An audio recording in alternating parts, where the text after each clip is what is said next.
ఒక cup జటా special tea తాగితే 4 గ్లాసుల బత్తాయి జ్యూస్కు సమానంగా ఉంటుంది. ఇది తేయాకు మొక్క మొదటి పైభాగంలో ఉన్న లేత చిగురు ఆకులతో మాత్రమే తయారవుతుంది. అయితే టీలో 2 రకాలున్నాయి. ఒకటి లీఫ్ టీ, రెండవది డస్ట్ టీ.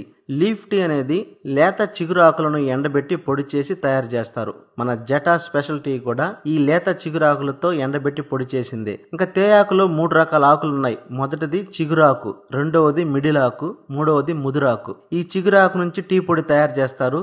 మన జటా స్పెషల్ టీ కూడా లేత చిగురాకుల నుంచి తయారు చేసిందే. ఇక మిడిల్ ఆకు, ముదురాకులతో టీ పొడి కూడా తయారు చేస్తారు. అయితే దీని తయారీలో టానిన్ అనే ఆల్కహాల్ కంటెంట్ ను కలుపుతారు. ఈ ఆల్కహాల్ కంటెంట్ మనం రోజు ఎక్కువ సార్లు టీ తాగడానికి ప్రేరేపిస్తూ ఉంటుంది. దీనివల్ల మనకు గ్యాస్ ప్రాబ్లం, జీర్ణ సమస్యలు, ఆకలి వేయకపోవడం, అల్సర్ వంటి సమస్యలు ఏర్పడతాయి. కాబట్టి చాలా వరకు ఈ డస్ట్ టీని అవాయిడ్ చేయడమే మంచిది. అయితే లేత చిగురాకులతో తయారు చేసిన వెస్టేజ్